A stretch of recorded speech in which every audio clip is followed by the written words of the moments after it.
Assalamualaikum warahmatullahi wabarakatuh. Saya perwakilan dari kelompok 3 akan mempresentasikan hasil dari kelompok kami yang berjudul yaitu penyakit jantung koroner. Apa itu penyakit jantung koroner? Penyakit jantung koroner adalah keadaan di mana terjadinya penimbulan plak pembuluh darah koroner. Hal ini menyebabkan arteri koroner menyempit atau tersumbat. Arteri koroner merupakan arteri yang menyuplai darah otot jantung dengan membawa oksigen yang banyak. Terdapat beberapa faktor yang memicu penyakit ini, yaitu gaya hidup, faktor genetik, usia, penyakit penyerta yang lainnya. Faktor risiko terjadinya penyakit jantung yaitu hiperlipidemi, hipertensi, merokok, diabetes mellitus, kurang aktivitas fisik, stres, jenis kelamin, obesitas, genetika. Selanjutnya yaitu klasifikasi penyakit jantung koroner. Di antaranya yaitu angina pectoris stabil, stablet angina pectoris, angina pectoris tidak stabil, stablet angina varian trimestral, infak miokard akut radical infarction. Selanjutnya itu anatomi dan fisiologi. Anatomi. Jantung adalah organ yang memompa darah melalui pembuluh darah menuju ke seluruh jaringan tubuh. Sistem kardiovaskular terdiri dari darah, jantung, pembuluh darah. Darah yang mencapai sel-sel tubuh dan melakukan pertukaran zat dengan sel-sel tersebut harus dipompa secara terus-menerus oleh jantung melalui pembuluh darah. Sisi kanan dari jantung memompa darah melewati paru-paru, memungkinkan darah untuk melakukan pertukaran antar oksigen dan karbon dioksida. Ukuran jantung relatif kecil, pada umumnya memiliki ukuran yang sama, seperti memiliki bentuk yang berbeda seperti kepala tangan setiap orang, dengan panjang 12 cm, lebar 9 cm, tebal 6 cm, dan berat 260 gram pada wanita dewasa dan 300 gram pada pria dewasa. Selanjutnya yaitu gambar dari anatomi jantung.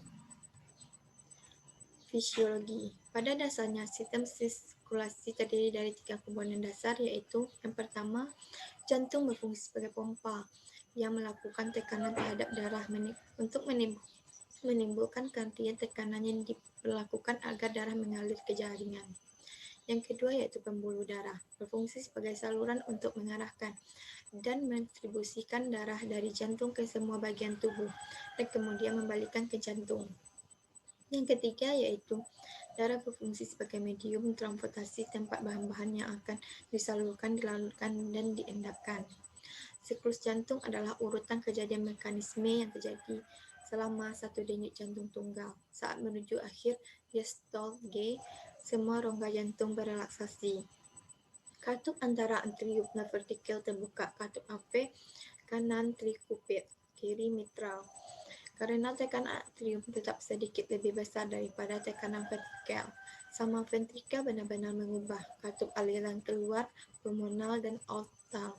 Semilunar menutup saat arteri pulmonalis dan tekanan aortal lebih besar daripada tekanan ventrikel.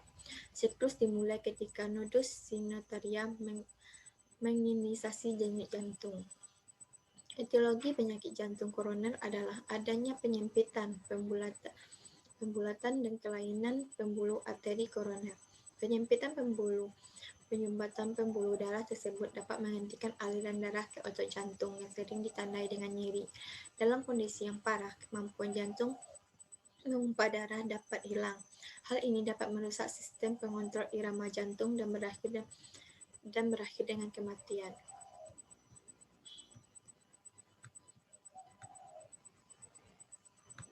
Selanjutnya yaitu manifestasi klinis. Menurut Hemawatirisa 2014, hal 3 gejala penyakit jantung koroner. Timbul rasa nyeri di dada, angina pectoris, sesak nafas, dyspnea, keanehan pada irama denyut jantung, pusing, rasa lelah berkepanjangan, sakit perut, mual, dan muntah. Untuk menentukan manifestasi klinisnya, perlu melakukan pemeriksaan yang seksama dengan memperhatikan klinis penderitaan, riwayat perjalanan penyakit, pemeriksaan fisik, elektrokardiografi saat istirahat, foto dada, pemeriksaan enzim jantung pada dapat membedakan subset klinis PJK.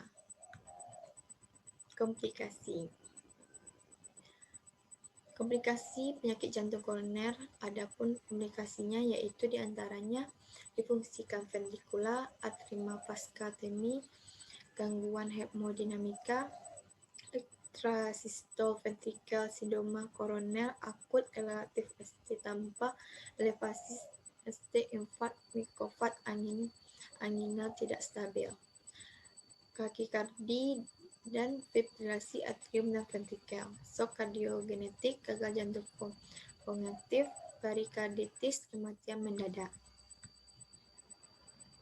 Selanjutnya yaitu patofisiologi.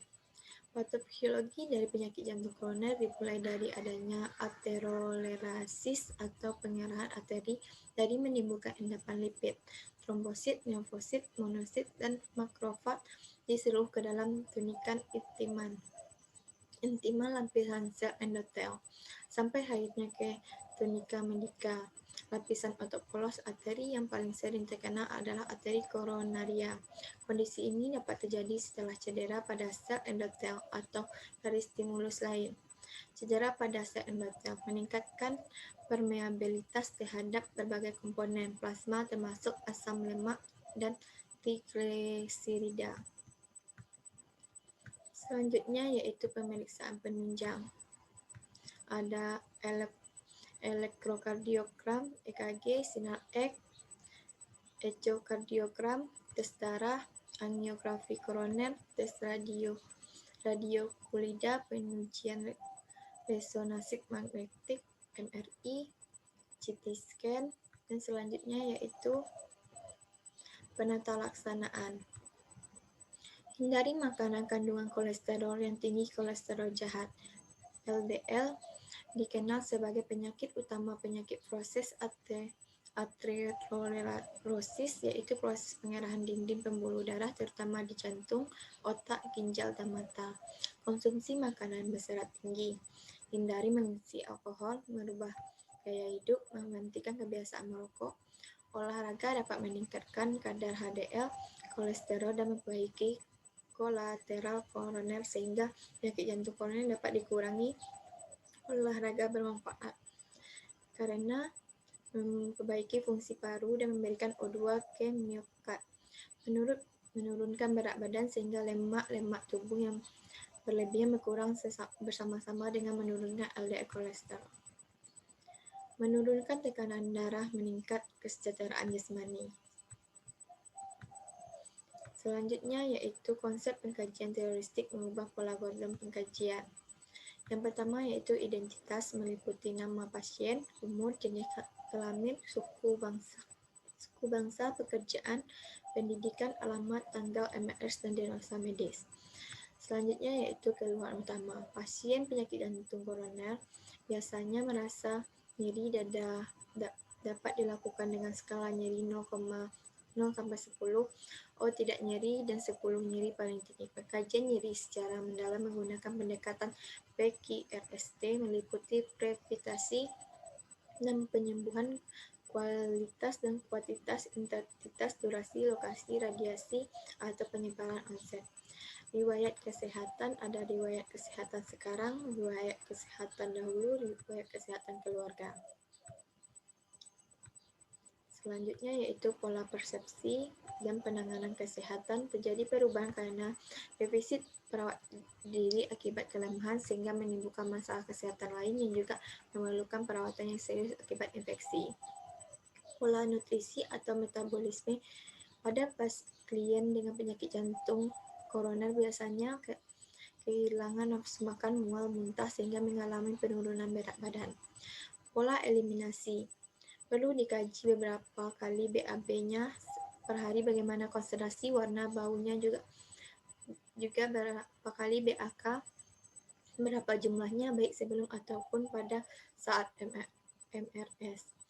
Pola aktivitas atau latihan. Hal ini perlu dilakukan pengkajian pada pasien dengan penyakit jantung koroner untuk menilai kemampuan dan toleransi pasien dengan melakukan aktivitas. Pasien penyakit jantung koroner mengalami penurunan kemampuan dalam melakukan aktivitas sehari-hari. Pola istirahat biasanya pada pasien penyakit jantung koroner mengalami gangguan sulit tidur karena nyeri dada yang timbul dengan tiba-tiba. Pola sensori dan kognitif.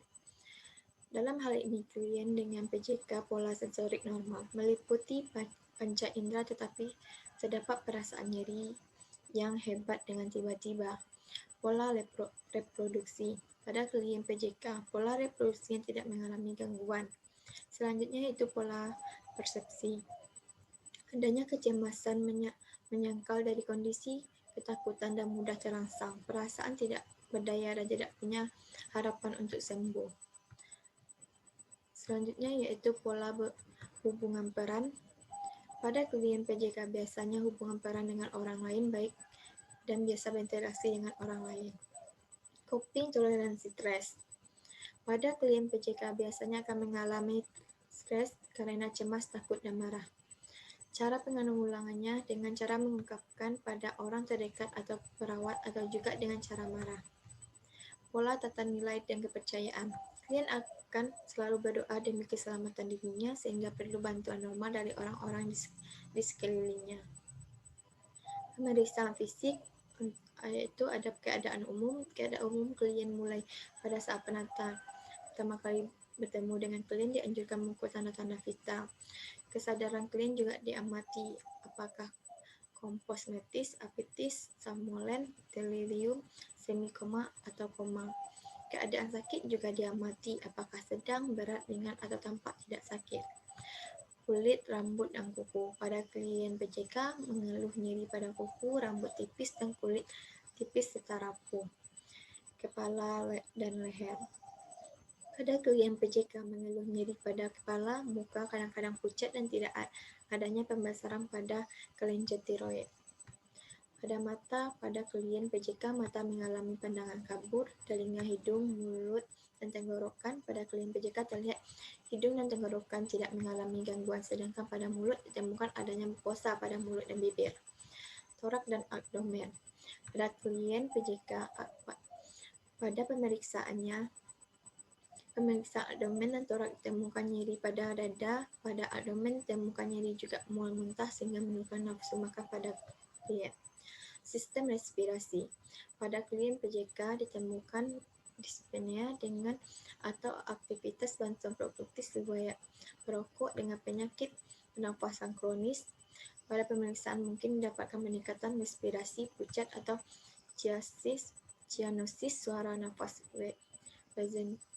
resentrek atau juga vesikuler, putum jenih atau juga merah muda atau pinting.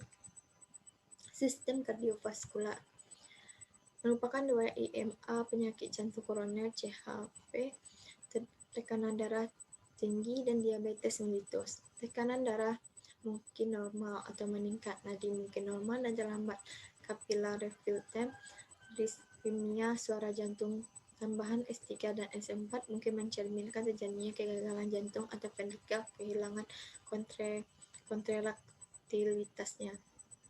Sistem genitourinaria.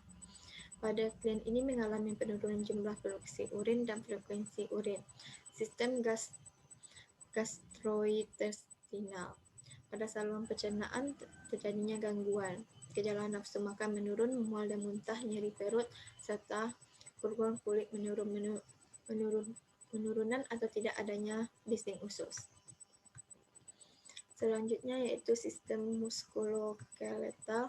Pada klien penyakit jantung koroner adanya kelemahan, kelelahan, atau sehingga timbulnya ketidakmampuan melakukan aktivitas yang diharapkan atau aktivitas yang biasa dilakukan. Sistem endokrin. Biasanya terdapat peningkatan kadar gula darah. Sistem pesarafan. Biasanya timbul gejala rasa denyut, vertigo, disertai tanda-tanda yang dengan perubahan oriental atau respon terhadap rangsangan, gelisah, respon emosi meningkatkan dan apatis. Pemeriksaan diagnostik ECG, enzim, miozim pada jantung, allotropic, kolesterol atau triglycerid, analisis gas darah, chest X-ray, echocardiogram, stress test. Selanjutnya yaitu diagnosa keperawatan. Diagnosa keperawatan adalah pernyataan yang dibuat oleh perawat profesional yang memberikan gambar tentang masalah atau status kesehatan pasien, baik aktual atau potensial, yang ditetapkan berdasarkan analisa dan intervensi data hasil pengkajian. Beberapa diagnosa pengkajian yang sering dialami oleh penyakit jantung koroner yaitu nyeri akut berhubungan dengan agen pencenderaan fisiologis iskemia jaringan miokard, yang ditandai dengan pasien mengeluh nyeri, tampak meringis, bersikap protektif, gelisah, takikardi, dan sulit tidur. Penurunan curah jantung berhubungan dengan perubahan Alfred Loyd, yang ditandai dengan tekanan darah meningkat, ispenia, dan warna kulit pucat atau cyanosis. Selanjutnya yaitu intoleransi aktivitas berhubungan dengan ketidakseimbangan antara suplen dan kebutuhan oksigen, yang ditandai dengan pasien merasa tidak nyaman setelah beraktivitas. Gambaran EKG menunjukkan arrhythmia saat atau setelah aktivitas atau gambar EKG menunjukkan iskemia. Selanjutnya yaitu intervensi. Perencanaan merupakan keputusan awal yang memberi arah bagi tujuan yang ingin dicapai. Hal yang akan dilakukan termasuk bagaimana, kapan, dan siapa yang akan melakukan tindakan keperawatan. Karena ada dalam penyusunan rencana tindakan keperawatan untuk pasien, keluarga, orang terdekat perlu dilibatkan secara maksimal. Selanjutnya kesimpulan, penyakit jantung koroner adalah penyakit yang menyerang organ jantung. Gejala dan keluhan dari penyakit jantung koroner hampir sama dengan gejala yang dimiliki oleh penyakit jantung secara umum. Penyakit jantung koroner juga salah satu penyakit yang tidak menular. Kejadian penyakit jantung koroner terjadi karena adanya faktor risiko antara lain adalah gaya hidup yang kurang aktivitas olahraga, riwayat penyakit jantung koroner pada keluarga, merokok, konsumsi alkohol, atau faktor risiko ekonomi lainnya. Penyakit jantung koroner ini dapat dicegah dengan melakukan pola hidup sehat atau menghindari faktor-faktor risiko seperti pola makan yang sehat, menurunkan kolesterol, melakukan aktivitas fisik, olahraga secara teratur, menghindari stres kerja. Kadar kolesterol yang timbul lebih dominan terjadi pada pekerjaan kantoran dibandingkan dengan pekerjaan kasar. Terdapat beberapa perbedaan yang signifikan kadar kolesterol pada kerja kantoran dan pekerja kasar. Pada pekerjaan dengan aktivitas rendah, perlu dikirakan melakukan kontrol terhadap kadar kolesterol darah yang menjaga jenis makanan yang dikonsumsi rendah kolesterol. Olahraga secara rutin perlu dilakukan untuk menjaga kelancaran peredaran darah dan keseimbangan metabolisme. Selanjutnya itu saran penyakit jantung koroner yang menyerang kepada siapa saja, bukan hanya kepada usia lanjut saja, namun pada usia yang masih sangat muda sekalipun penyakit jantung dapat menyerang. Jadi apabila kita tidak ingin terkena penyakit yang berbahaya ini, maka kita harus memulai dengan perilaku hidup sehat. Baiklah, terima kasih.